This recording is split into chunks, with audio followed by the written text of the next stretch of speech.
نحمده ونصلي على رسوله الكريم أما بعد فأعوذ بالله من الشيطان الرجيم رب اشرح لي صدري ويسر لي أمري واحلل عقدة من لساني يفقهوا قولي رب زدني علما ربنا فقهنا في الدين اللهم إني أسألك علما نافعا وعملا متقبلا ورزقا طيبا واسعا. السلام علیکم ورحمۃ اللہ وبرکاتہ. الحمدللہ 20واں سپارہ ہے اور آج ہماری سورہ قصص شروع ہوتی ہے. سورہ قصص کی پہلی آیت ہے اعوذ باللہ من الشیطان الرجیم بسم اللہ الرحمن الرحیم طاسین میم. یہ حروف مقطعات میں سے ہے اور اس کا ترجمہ، اس کا تفسیر یہ اللہ تعالیٰ ہی جان سکتے ہیں کہ اس کا کیا مطلب ہے. بہرحال اس کا پڑھنے کا بہت ثواب ہے. قرآن مجید میں اکثر مقامات پہ قصص الانبیاء کے ضمن میں حضرت موسیٰ علیہ السلام کا ذکر آتا ہے اور قرآن میں بڑی تفصیل سے حضرت موسیٰ علیہ السلام فرعون کا قصہ بہت سی جگہ پہ مختلف جگہات پہ کہیں کچھ ڈیٹیل ہے اور کہیں پہ کچھ ڈیٹیل ہے. حضرت موسیٰ علیہ السلام کو رسول صلی اللہ علیہ وسلم سے زیادہ شدید حالات میں فریضہ رسالت سر انجام دینے کا حکم ہوا تھا. اور یہ کہ پہلی بات یہ تھی کہ حضرت موسیٰ علیہ السلام جس قوم بنی اسرائیل کے فرد تھے، فرعون نے انہیں اچھوتوں کی طرح کمتر درجے کی مخلوق اور عملاً غلام بنا رکھا تھا. دوسری بات ہم دیکھتے ہیں کہ جبکہ آپ مطلب اس کو ہم حضور صلی اللہ علیہ وسلم کے ساتھ تھوڑا سا کمپیئر یوں کرتے ہیں کہ جبکہ آپ صلی اللہ علیہ وسلم اپنی قوم قریشی کے فرد تھے اور حضرت موسیٰ علیہ السلام کو پھر ہم دیکھتے ہیں کہ فرعون جیسے مغرور، سرکش، فوراً بھڑک اٹھنے والے فرما رواں کے ہاں دعوت اسلام کے لیے بھیجا گیا، جبکہ آپ صلی اللہ علیہ وسلم کے مخاطبین اول آپ صلی اللہ علیہ وسلم کی اپنی ہی قوم کے افراد تھے. تیسری بات جو ہم اس تقابل میں دیکھتے ہیں کہ حضرت موسیٰ علیہ السلام کو یہ بھی حکم تھا کہ دعوت توحید کے ساتھ اپنی قوم بنی اسرائیل کی رہائی کا بھی مطالبہ کریں، جبکہ رسول صلی اللہ علیہ وسلم کو کوئی ایسا حکم نہ تھا. چوتھا یہ کہ آپ فرعون کے اشتہاری مجرم تھے. آپ کو پتہ ہے انشاءاللہ تعالیٰ پڑھیں گے کہ جب حضرت موسیٰ علیہ السلام سے نادانستہ طور پر ایک شخص کا قتل ہو گیا اور اللہ تعالیٰ نے حضرت موسیٰ علیہ السلام اور ان کے ساتھیوں کی مدد کر کے انہیں فرعونیوں سے نجات دلاتے رہے اور فرعون اور اس کی آل فرعون کو دریا میں غرق کرنے کے بعد ایسے ظالموں کا صفحہ ہستی سے نام و نشان تک مٹا دیتے ہیں. گویا اس قصے میں آپ صلی اللہ علیہ وسلم کے لیے اور مسلمانوں کے لیے، ہم سب کے لیے یہ سبق ہے کہ جب موسیٰ علیہ السلام نے ایسے شدید حالات میں اللہ پہ بھروسہ رکھتے ہوئے تمام تکالیف، پریشانیاں، مصائب برداشت کیے تو ہمیں بھی ایسا کرنا چاہیے. اور بشارت یہ ہے کہ اللہ تعالیٰ اس مارکہ حق و باطل میں الحمدللہ اپنے پیغمبر اور ایمان لانے والوں کو کامیاب کرتا ہے اور ان کے دشمن تباہ ہو جاتے ہیں. تو ایک ہم سورہ قصص میں ہم دیکھتے ہیں کہ ایک تو حضرت یوسف علیہ السلام پہ سورہ یوسف میں بہت ڈیٹیل سے اللہ سبحانہ تعالیٰ نے ان کی لائف ہسٹری کو بہت اچھی طرح سے ایکسپلین کیا. اور دوسرا ہم دیکھتے ہیں کہ حضرت موسیٰ علیہ السلام کو اس سورہ قصص میں بہت اچھی طرح سے اللہ تعالیٰ نے ان کی پوری لائف ہسٹری کو ڈیٹیل سے اللہ تعالیٰ نے بتایا. اور وہی بات ہے کہ ہر جو واقعہ ہے اس کے بہت سے عبرت، اس میں سے بہت سے مورلز نکلتے ہیں جو ہم اپنی زندگیوں میں اپلائی بھی کر سکتے ہیں. اور اللہ تعالیٰ یہ واقعہ حضور صلی اللہ علیہ وسلم کو سنا کے ان کو یہ بتا رہے تھے کہ دیکھیں حضرت موسیٰ علیہ السلام کن کن حالات سے گزرے اور پھر بھی انہوں نے اللہ پہ توکل کیا اور اللہ تعالیٰ نے پھر ایونچولی ان کو کامیاب کیا. اب ہم دیکھتے ہیں کہ یہ جو سورہ ہے، یہ سورہ قصص جو ہے مکی ہے. آگے ہے تلکا آیات الکتاب المبین، یہ آیات ہے کتاب مبین کی، یعنی کہ روشن کتاب کی، یہ واضح آیات ہیں. تو آیت نمبر 1 سے لے کے 6 تک اللہ تعالیٰ فرماتے ہیں کہ موسیٰ علیہ السلام اور فرعون کا قصہ مومنوں کے فائدے کے لیے سنایا جا رہا ہے. یہ سمجھانے کے لیے جب اللہ تعالیٰ کوئی کام کرنا چاہتا ہے تو اس کے لیے اسباب پیدا کر دیتا ہے. اور حضرت موسیٰ علیہ السلام کو فرعون کے گھر میں پرورش کرایا. شاہان مصر کا فرعون کا جو لقب اور اس کا ہم زمانہ دیکھتے ہیں کہ شاہان مصر کا لقب جیسے قدیم زمانہ میں ترکوں کے بادشاہ کو خاقان کہا جاتا تھا، یمن کے بادشاہ کو طبع، اور حبشہ کے بادشاہ کو نجاشی، اور روم کے بادشاہ کو کیسر، اور ایران کے بادشاہ کو کسرا کہلاتے ہیں. ایسی مصر کے بادشاہ کو فرعون کہلاتے تھے. حضرت موسیٰ علیہ السلام کو 2 فرعونوں یا 2 بادشاہوں سے سابقہ پڑا. ایک وہ فرعون جس فرعون نے آپ کی پرورش کی، اس کا نام رامسس تھا، اور نبوت ملنے کے بعد جس کے ہاں آپ کو بھیجا گیا وہ رامسس کا بیٹا منفتح تھا، اور ان کا عہد حکومت تقریباً 1400 سال قبل مسیح ہے. یعنی کہ اللہ تعالیٰ قرآن میں قصہ بیان کرنے کا اصل مقصد یہ بتا رہے ہیں، لوگوں کو بتایا جا رہا ہے کہ اللہ تعالیٰ کے نافرمانوں اور متکبروں کا انجام کیا ہوتا ہے، اور اللہ کے فرما برداروں کو اللہ تعالیٰ کس طرح بچا لیتے ہیں اور اللہ تعالیٰ کس طرح مدد کرتے ہیں. تو اس قصے سے نصیحت، ہدایت اور سبق وہی حاصل کر سکتے ہیں جو ان واقعات کو درست تسلیم کر کے ان پہ غور و فکر کر کے ایمان لاتے ہیں. اور جو لوگ اسے محض تاریخی داستان یا افسانہ سمجھتے ہیں تو پھر ان کو پھر ان کو اس میں کیا عبرت حاصل ہوگی. بہرحال اللہ تعالیٰ کی ہر کلام کے ایک ایک لفظ جو ہے حکمت سے بھرا ہوا ہے کہ اللہ تعالیٰ نے یہ واقعہ جو ہے یہ کیوں اللہ تعالیٰ نے ہمارے لیے بیان کیا. اس کو بالکل اگر ہم شروع سے ہم دیکھتے ہیں اور ان کی لائف کو ساتھ ساتھ دیکھتے ہیں تو ہم نے ان میں آیت نمبر 2 میں دیکھا کہ یہ کتاب روشن کی آیتیں ہیں. اور آگے دیکھتے ہیں نتلو نون میں نے ہم، اور آگے کیا ہے تلاوت، کہ ہم تلاوت کرتے ہیں علیکا آپ کے اوپر، تجھ پر، من نبائن من سے، یا من نبائن، من نبا کہتے ہیں خبر، حالات. تو یہاں پہ بتایا جا رہا ہے کہ ہم یہ کچھ خبریں بیان کر رہے ہیں موسیٰ و فرعون، موسیٰ علیہ السلام کی اور فرعون کی، بالحق کی، حق کے ساتھ، لی قومن ان لوگوں کے لیے، یؤمنون جو ایمان لاتے ہیں. تو با محاورہ ہو گیا کہ اے محمد صلی اللہ علیہ وسلم ہم تمہیں موسیٰ اور فرعون کے کچھ حالات مومن لوگوں کے سنانے کے لیے صحیح صحیح سناتے ہیں. اب یہ وہ وقت تھا، وہی بات ہے کہ گوگل نہیں تھی، کوئی اور ہسٹری کو پریزرو کرنے کا طریقہ نہیں تھا، اور یہ جو واقعات یہ حضرت موسیٰ علیہ السلام کا جو واقعات ہیں حضور صلی اللہ علیہ وسلم کو سنائے جا رہے ہیں،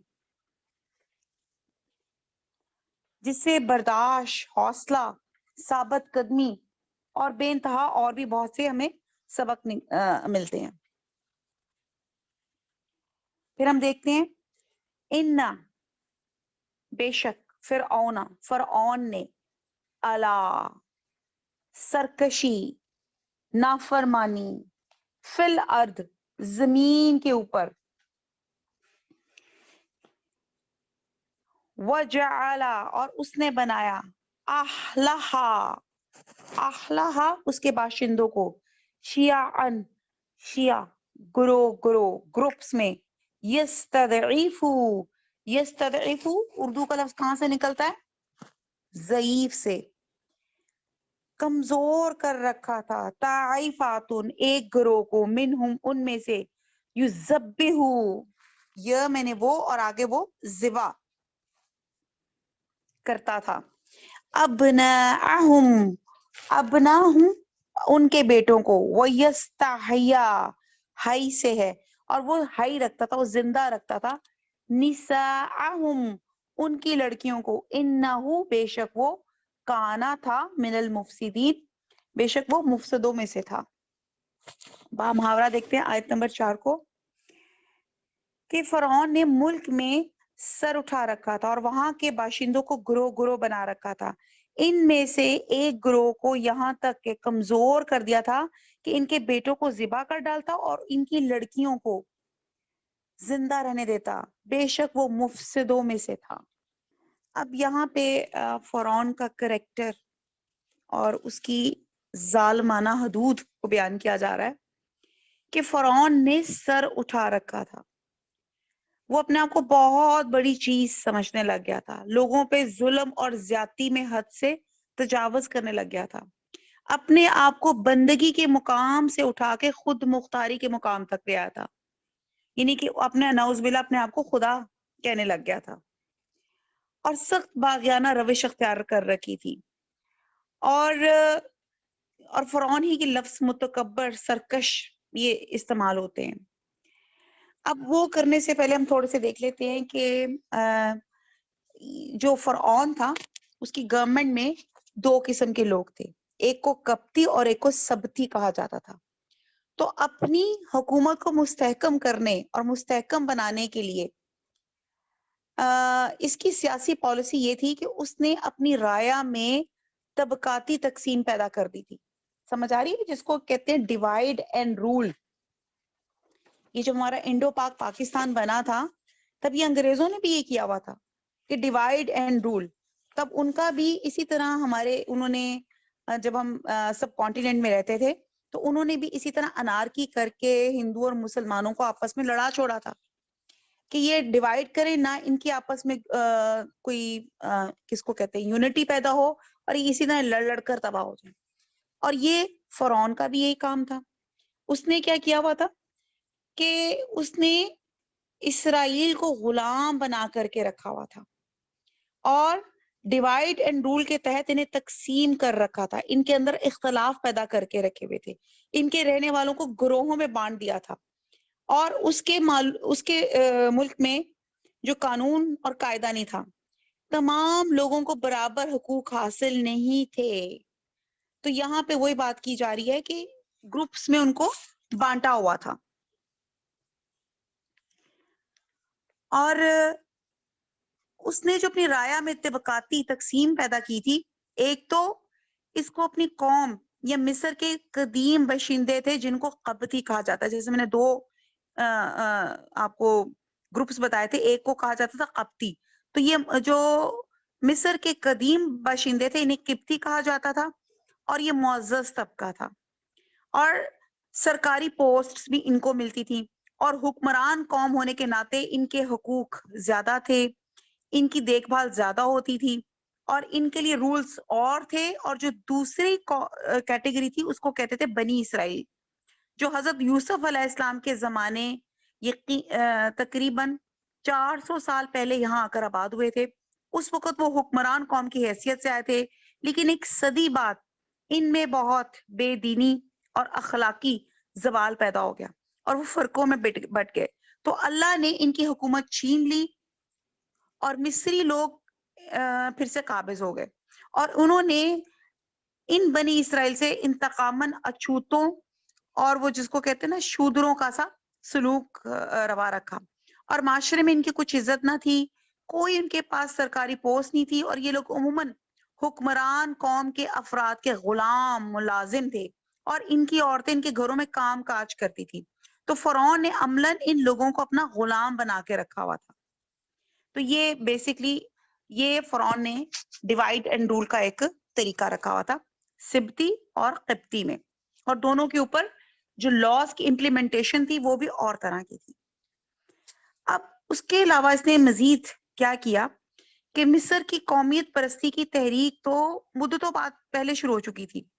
اس کے نتیجے میں بنی اسرائیل کی سبتیوں سے ایسا برا سلوک کیا جاتا تھا کہ فرعون رامیسس نے اس کے لیے ایک اور انتہائی قدم اٹھایا کہ آئندہ سے بنی اسرائیل کے ہاں پیدا ہونے والے لڑکے کو قتل کر دیا جائے گا اور لڑکیوں کو زندہ رہنے دیا جائے گا اور لڑکیاں یا عورتیں یا از خود قبطیوں یا آل فرعون کے قبضے میں آ جائیں گی. اس طرح کچھ مدت بعد بنی اسرائیل کی نسل ہی ختم ہو کے مصریوں میں مدغم ہو جائے گی. چنانچہ فرعون نے اس حکم کی تعمیل کے لیے جاسوس قسم کی عورتیں مقرر کر رکھی تھی، سپائی جس کو کہتی ہے، جو بنی اسرائیل کے ہاں نوزائیدہ بچوں کی رپورٹ حکومت کو پیش کرتی تھی. اور یہ محض احتیاطی تدبیر تھی، ورنہ بنی اسرائیل کے لیے آرڈر یہی تھا کہ وہ نوزائیدہ لڑکے کی اطلاع حکومت کو فراہم کریں اور وہ اس بات پر مجبور تھے. ایکچولی اس کی بیک گراؤنڈ کچھ یوں تھی کچھ اسکالرز کچھ ایسے کہتے ہیں کہ فرعون کو ایک پریشان کن خواب آیا جس کی نجومیوں نے اسے تعبیر یہ بتائی کہ بنی اسرائیل میں سے ایک لڑکا پیدا ہوگا جس کے ہاتھوں فرعون اور اس کی حکومت تباہ ہو جائے گی. فرعون نے اسی خطرے کے سد باب کے لیے بنی اسرائیل کے لڑکوں کے قتل کا حکم دے دیا. اس پہلو سے اگر غور کیا جائے تو فرعون کا یہ اقدام سراسر حماقت پہ تھا، کیونکہ اگر آپ سوچے نا کہ اگر نجومیوں کی بات، یہ ان کی تعبیر درست ہوتی تو یہ کام تو پھر ہو کے رہنا تھا، وہ تو ہو کے رہا. خواب یا اس کی تعبیر میں اشارہ تک نہیں پایا جاتا کہ اگر فرعون اس خطرے کا کوئی سد باب سوچ لے تو بچ سکے گا، اور اگر یہ تعبیر غلط تھی تو پھر ویسی ایک صفاقانہ حرکت تھی. بہرحال دونوں صورتوں میں اس کا اقدام ظالمانہ اور وحشیانہ تھا. اور جہاں تک اس واقعے کا خواب یا اس کی تعبیر کا تعلق ہے تو اس کی صحت یعنی کہ اوتھینٹک ہے یا نہیں اوتھینٹک ہے، یہ اللہ سبحانہ تعالیٰ ولی عالم زیادہ بہتر جانتے ہیں. تو بہرحال فرعون نے بنی اسرائیل کو مکمل طور پہ کچل دینے کے لیے اس نے یہی قدم مناسب سمجھا. اور ابن کثیر اس خواب اور اس کی تعبیر کے واقعے کے صورتحال یہ بتلاتے ہیں کہ بنی اسرائیل آپس میں حضرت ابراہیم علیہ السلام یعنی کہ خلیل اللہ کی ایک پیش گوئی کا تذکرہ کیا کرتے تھے کہ ایک اسرائیلی نوجوان کے ہاتھوں سلطنت مصر کی تباہی مقدر ہوگی. رفتہ رفتہ یہ بات فرعون کے کانوں تک پہنچ گئی، اور اس احمد میں یعنی کہ فرعون نے قضا اور قدر کی روک تھام کے لیے یہ صفاقانہ اسکیم جاری رکھی. کیا؟ لڑکوں کو مار دینا اور لڑکیوں کو زندہ رکھ دینا. اچھا جی، آیت نمبر 5. یہ میں نے آپ کو بیک گراؤنڈ بتائی کہ کیوں لڑکوں کو مارتے تھے.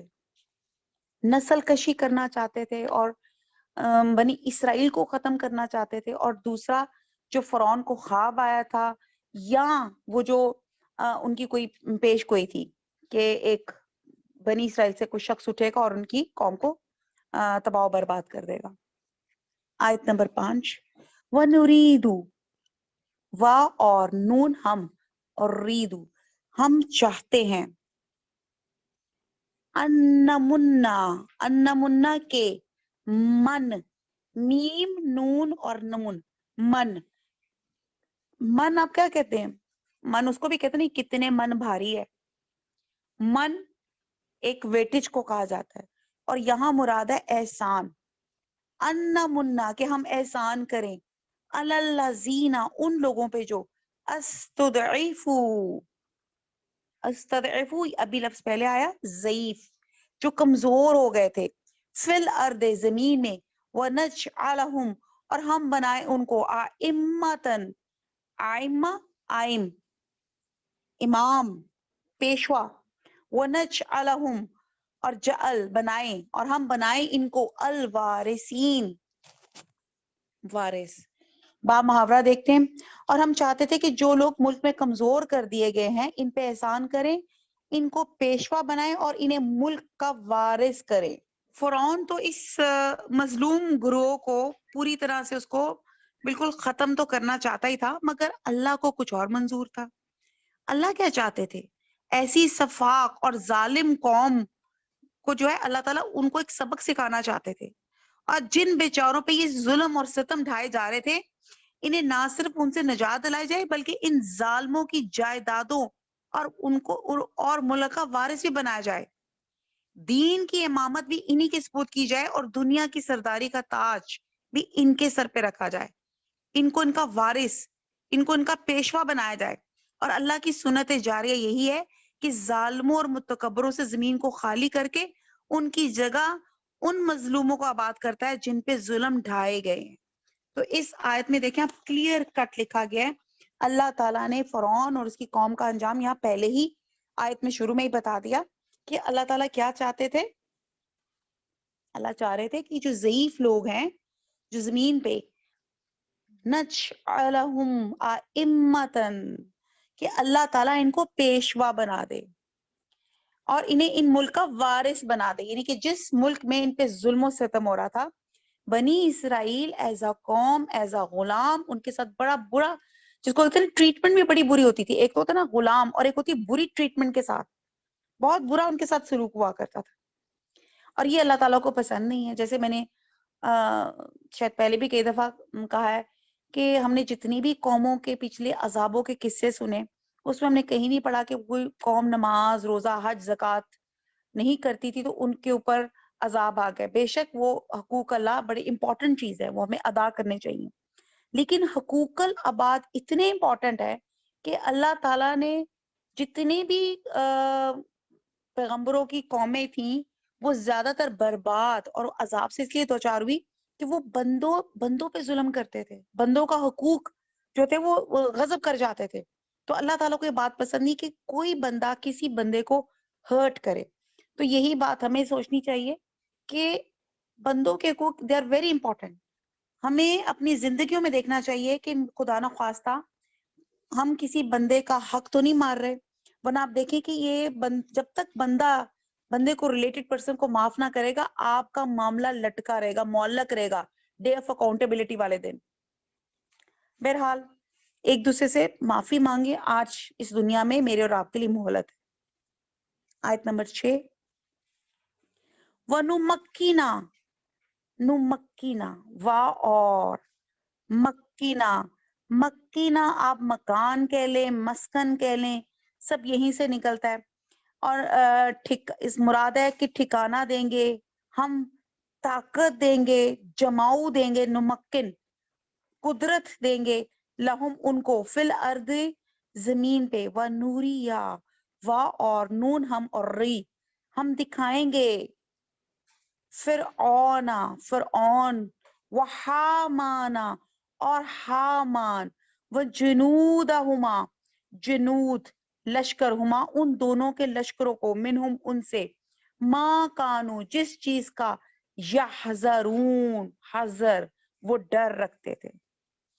محاورہ دیکھتے ہیں آیت نمبر 6, اور ملک میں ان کو قدرت دیں گے, اور فرعون اور حامان اور ان کے لشکروں کو ان سے وہ چیز دکھائیں گے جس سے وہ ڈرتے تھے.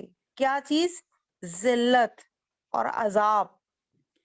حامان جو تھا فرعون کا وزیر تھا, جو اس ظلم و ستم میں اس کا شریک تھا, اس کا سپورٹر تھا, آلہ کار تھا. اور اس کی تفصیل اسی صورت میں تھوڑی آگے جا کے اور ڈیٹیل سے آئے گی. تو فرعون, حامان اور ان کے ساتھیوں کی, ان کے لشکروں کی کوشش یہ تھی کہ بنی اسرائیل کو اتنا کمزور بنا دیں کہ وہ آئندہ سر اٹھانے کے قابل نہ رہے. اس غرض سے ان کی نسل کشی جو انہوں نے ختم کرنے کی اسکیم بنائی. مگر ہم یہ چاہتے تھے کہ جس خطرے کی روک تھام کے لیے وہ سارے پاپڑ بیل رہے تھے, وہی خطرہ ہم ان کی آنکھوں سے نہیں دکھا رہے تھے, اور وہ اپنے جیتے ہی یہ دیکھ لیں گے کہ اللہ کی تقدیر کبھی ٹل نہیں سکتی, نہ کوئی طاقت اسے روک سکتی ہے, اور نہ اس میں تاخیر پیدا کی جا سکتی ہے. اور یہاں سے ایک بات ہمیں یہ بھی پتہ چلتی ہے کہ یہ جو سلوگنز ہماری دنیا میں بھی بن گئے نا, 2 بچے خوشحال گھرانہ, اور یہ جو آج کل کی ہماری بہت ایک تحریک چل پڑی ہے فیملی پلاننگ کی, کہ بچے کم پیدا کریں, اور کیا کہتے ہیں کھلا نہیں سکتے تو پھر ان کو پیدا کیوں کرتے ہیں, یا ہم اگر اچھی اپنی فگر لڑکیاں عورتیں مینٹین کرنا چاہیں تو اپنا بچے کم پیدا کریں, پریشانیاں کم کرنا چاہتی ہیں تو بچے. تو یہ تمام یہودی تھاٹس ہیں, اور یہ دیکھیں یہ بھی انہی کی ایک تھاٹ تھی فرعون کی کہ ان کی نسل ہی کو ختم کر دیا جائے. اور یہی یہودی تھاٹ ہے کہ مسلمان امت کو فیملی پلاننگ اور ان چیزوں میں اتنا الجھا دیا جائے کہ آپ دیکھتے ہیں کہ یہاں ماشاءاللہ اگر 4 سے 5 کسی کو بچے ہوں تو بڑی بیچاری گھبرا کے, جی آپ کے کتنے بچے ہیں, 2-3 والی تو گڑپ کر کے کہہ دے گی جی ہاں جی 2 بچے ہیں. جو 5 ایسے وہ شرما کے کہے گی جیسے پتہ نہیں اس نے کون سا کوئی کرائم کر لیا. اللہ کے رسول صلی اللہ علیہ وسلم کا ایک جگہ ان کا مفہوم ہے حدیث کا, کہتے تھے مجھے اپنی امت پہ ان عورتوں پہ وہ فخر ہوگا جو زیادہ بچے پیدا کرنے والی ہوں گی, اور اللہ تعالیٰ نے جو جس کی قسمت میں لکھا ہے نا وہ بچے تو اتنے ہی ہونے ہیں. جیسے ہماری ایک ریلیٹیو تھی, ان کی ایک ٹیوب برسٹ بھی ہوگی, لیکن اللہ تعالیٰ نے جتنے دینے تھے ان کو اللہ تعالیٰ نے اولاد دی, وہ ایک ٹیوب سے بھی دے دی. لیکن اگر ہم ایک نیت کر کے کہیں کہ جی ہم نے یہ نہیں کرنی, بہرحال بہت سے نیچرل طریقے بھی ہیں, لیکن خاص طور پہ جو لائگیشن اور یہ جو پراپر طریقے سے آپ جو آپریٹ کروا لیتی ہیں یہ اسلام میں پسندیدہ نہیں ہے. تو بہرحال فرعون کے جو تھے ان کا بھی یہ تھا کہ ان کی نسل کشی کر دی جائے، ان کی نسل کو بالکل ختم کر دیا جائے. یہ تو ان کی پلاننگ تھی نا، اور اللہ کی پلاننگ کچھ اور تھی. اللہ تعالیٰ تو جس نسل کو وہ ختم کر رہے تھے، اللہ تعالیٰ ان کو انہی کا وارث بنا رہے تھے، انہی کی جائیداد، انہی کی مملکت کا جو تھے وارث بنا رہے تھے. آگے چلتے آیت نمبر 7. وَأَوْحَيْنَا، اور اوحینا میں وہی لفظ ہے، اور نہ ہم نے وہی کی، الا طرف، موسیٰ، ماں موسیٰ، موسیٰ کی ماں کو، ان کے ارضعی. آپ ان کی ورڈنگز پہ غور کریں تو لفظ نکلتا ہے رضات، ریز عین، دیکھ رہے ہیں آپ لوگ، رضا، ٹھیک ہے جی. تو یہ رضات، اس کو دودھ پلایا. فائزہ، پھر جب، خفتی خوف ہو تجھے، علیہ اس کے بارے میں، فَأَلْقِيهِ، پس القا کر، ڈال دے ہی اس کو، فل یمی، فی میں، یم کہتے ہیں دریا کو. فائزہ، پس جب، نہیں سوری، فل یمی، ولا اور نہ، تخافی، تو خوف رکھ، لا تخافی اور نہ خوف کرنا، ولا اور نہ، تحزنی حزن سے ہے، رنج سے ہے، اور نہ رنج کرنا، انا بے شک ہم، رعدوہ، راد پھیرنے والے ہیں، لوٹانے والے ہیں، اس کو، واپس پہنچائیں گے اس کو، لوٹائیں گے اس کو، علیہ کی تیری طرف، وجعلوہ جعل بنائیں گے اس کو، من المرسلین مرسل پیغمبروں میں سے. آیت نمبر 7 کا با محاورہ. اور ہم نے موسیٰ علیہ السلام کی ماں کی طرف وہی بھیجی کہ اس کو دودھ پلاؤ. جب تم کو اس کے بارے میں کچھ خوف پیدا ہو تو اسے دریا میں ڈال دینا، اور نہ خوف کرنا اور نہ رنج کرنا، ہم اس کو تمہارے پاس پہنچا دیں گے اور پھر اسے پیغمبر بنا دیں گے. اب آپ یہ دیکھتے ہیں کہ حضرت موسیٰ علیہ السلام پیدائش کے بعد 3 ماہ تک ان کی والدہ نے بچے کو اپنے پاس رکھا. علینا الا البلاغ. سبحانک اللہم وبحمدک، نشہد ان لا الہ الا انت، نستغفرک ونتوب الیک. والسلام علیکم ورحمۃ اللہ وبرکاتہ.